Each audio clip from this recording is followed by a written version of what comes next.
حضرت عثمان غنی رضی اللہ تعالیٰ عنہ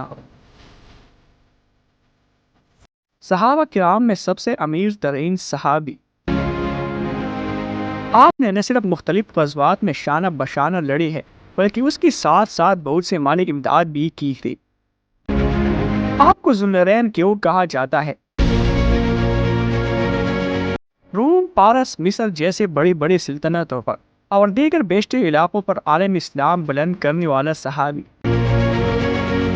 آپ کی شہادت کیوں اور کیسے ہوئی؟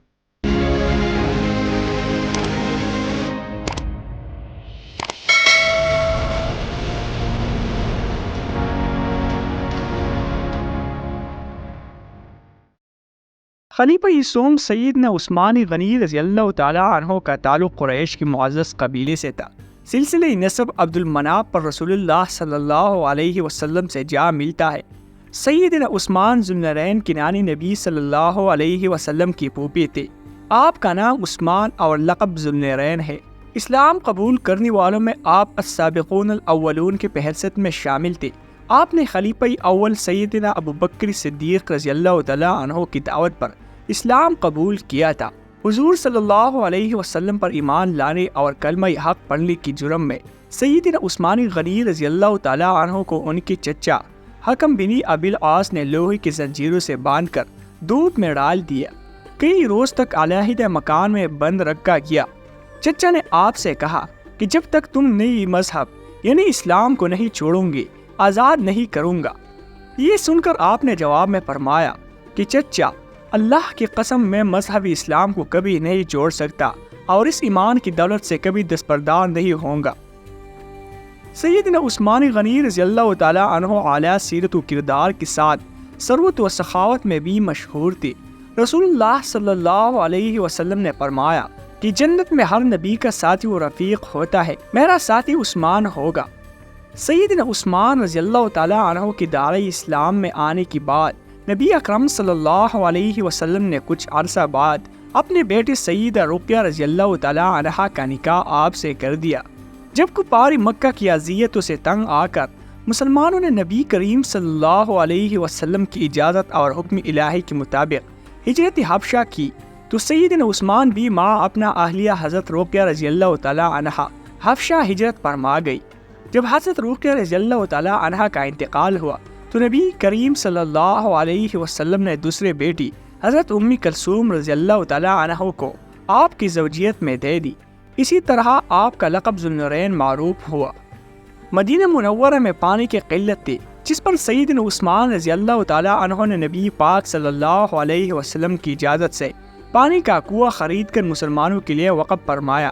اور اسی طرح غزوہ تبوک میں جب رسول اللہ صلی اللہ علیہ وسلم نے مالی اعانت کی اپیل فرمائی تو سیدنا عثمان غنی رضی اللہ تعالیٰ عنہ نے 30,000 فوج کے 1/3 اخراجات کی ذمہ داری لے لی۔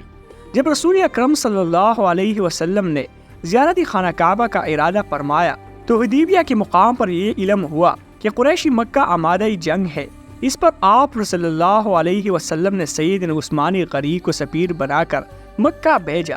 قریشی مکہ نے آپ کو روکے رکھا تو افواہ پھیل گئی کہ سیدنا عثمان رضی اللہ تعالیٰ عنہ کو شہید کر دیا گیا ہے۔ اس موقع پر 1400 صحابہ کرام رضی اللہ تعالیٰ عنہ سے نبی صلی اللہ علیہ وسلم نے بیعت لی کہ سیدنا عثمان رضی اللہ تعالیٰ عنہ کا قصاص لیا جائے گا۔ یہ بیعت تاریخ اسلام میں بیعت الرضوان کے نام سے معروف ہوا۔ قریش مکہ کو جب صحیح صورتحال کا علم ہوا تو آمادہ صلح ہو گئی اور سیدنا عثمان غنی رضی اللہ تعالیٰ عنہ واپس آ گئی۔ خلیفہ اول سیدنا ابوبکر صدیق رضی اللہ تعالیٰ عنہ کی مجلس مشاورت کے لیے آپ اہم رکن تھے۔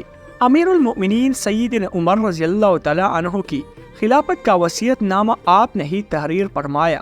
دینی معاملات پر آپ کے رہنمائی کو پوری اہمیت دی جاتی۔ سیدنا عثمان غنی رضی اللہ تعالیٰ عنہ صرف کاتب وحی نہیں تھے بلکہ قرآن مجید آپ کے سینے میں محفوظ تھا۔ آیات قرآن کی شان نزول سے خوب واقف تھے۔ بطور تاجر دیانت و امانت آپ کا طرز امتیاز تھا۔ نرم خو تھی اور فکر آخرت ہر دم پیش نظر رکھتے تھے۔ نبی کریم صلی اللہ علیہ وسلم کا ارشاد ہے، عثمان کی حیا سے فرشتے بھی شرماتے ہیں۔ تبلیغ و اشاعت اسلام کے لیے فراخ دلی سے دولت صرف فرماتے ان کا دور حکومت تاریخ اسلام کا ایک تابناک اور روشن باب ہے۔ ان کی عہد زرعی میں عظیم الشان فتوحات کی بدولت اسلامی سلطنت کی حدود اطراف عالم تک پھیل گئی، اور انہوں نے اس دور کی بڑی بڑی حکومتی یعنی روم، پارس، مصر اور بیشتر علاقوں میں پرچم اسلام بلند کرتے ہوئے عہد فاروقی کی عظمت و ہیبت اور رعب و دبدبے کو برقرار رکھا، اور باطل نظاموں کو ختم کر کے ایک مضبوط، مستحکم اور عظیم الشان اسلامی مملکت کو استوار کیا۔ نبی کریم صلی اللہ علیہ وسلم نے فرمایا کہ اے عثمان، اللہ تعالیٰ تجھے خلافت کی قمیص پہنائیں گے، جب منافق اسے اتارنے کی کوشش کرے تو اسے مت اتارنا یہاں تک کہ تم مجھے عامل ہو۔ چنانچہ جس روز آپ کا محاصرہ کیا گیا تو آپ نے فرمایا کہ مجھ سے حضور نے عہد لیا تھا، اس لیے میں اس پر قائم ہوں اور صبر کر رہا ہوں۔ 35 ہجری میں ذی قعدہ کی پہلی عشرہ میں باغیوں نے سیدنا عثمان ذو النورین کی گھر کا محاصرہ کیا، اور آپ نے صبر و استقامت کا دامن نہیں چھوڑا۔ محاصرہ کے دوران آپ کا کھانا اور پانی بند کر دیا گیا۔ تقریباً 40 روز بھوکے پیاسے 82 سالہ مظلومی مدینہ سیدنا عثمان رضی اللہ تعالیٰ عنہ کو جمعۃ المبارک 18 ذو الحجہ کو انتہائی بے دردی کے ساتھ روزہ کی حالت میں قرآن پاک کی تلاوت کرتے ہوئے شہید کر دیا گیا۔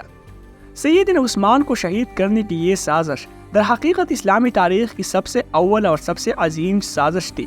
یہ سازش جو عبداللہ بن سبا سمیت متعدد منافقین کی سعی کا نتیجہ تھا، در حقیقت صرف حضرت عثمان کے خلاف نہ تھی بلکہ اسلام اور تمام مسلمانوں کے خلاف تھے، اور آپ کی شہادت کے بعد وہ دن ہے اور آج کا دن ہے کہ مسلمان تفرقہ اور انتشار میں ایسی گرفتار ہوئی کہ نکل نہ سکی۔ یہ وہ بات تھی جس کی خبر حضرت عثمان رضی اللہ تعالیٰ عنہ نے ان الفاظ میں دی تھی کہ بخدا اگر تم نے مجھے قتل کر دیا تو پھر تا قیامت نہ ایک ساتھ نماز پڑھوں گی نہ ایک ساتھ جہاد کروں گی۔ آپ کی شہادت پر مدینہ میں کہرام مچ گیا۔ حضرت انس نے فرمایا حضرت عثمان جب تک زندہ تھے اللہ کی تلوار نیام میں تھی، اس شہادت کے بعد یہ تلوار نیام سے نکلے گی اور قیامت تک کھلی رہے گی۔ حضرت ابن عباس نے ارشاد فرمایا اگر حضرت عثمان کے خون کا مطالبہ بھی نہ کیا جاتا تو لوگوں پر آسمان سے پتھر برستے۔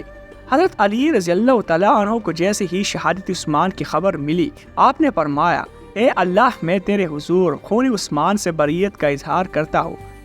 زیر تبصرہ کتاب شہادت حضرت عثمان میاں شیر محمد کی تصنیف ہے۔ اس کتاب میں انہوں نے خلیفہ الثالث سیدنا عثمان بن عفان کی مختصر سوانح، عادت و خصال، فضائل و مناقب اور کارناموں کا ذکر کرنے کے بعد ان کی المناک شہادت کا ذکر کیا ہے، اور کہ قتل کرنے میں شامل افراد کی الگ الگ انجام کو بھی بیان کر کے یہ ثابت کیا ہے کہ قدرت نے اعدائی دین، اعدائی صحابہ اور اعدائی سیدنا عثمان سے نہایت شدید انتقام دیا۔ سبائی پارٹی کی ایک ایک فرد کو عبرتناک سزا دی۔ خود عبداللہ بن سبا اشق الاشقیاء، جس نے دین کی تفریق میں بین المسلمین اور حضرت عثمان کے خونریزی و خون آشامی کا یہ سارا پروگرام بنایا تھا، نہایت بری طرح آگ میں جل بھون کر واصل جہنم ہوا۔ اس کی پارٹی کا ایک ایک ممبر اور حضرت عثمان کا ایک ایک دشمن پاگل ہو کر ذلت کی موت مرا۔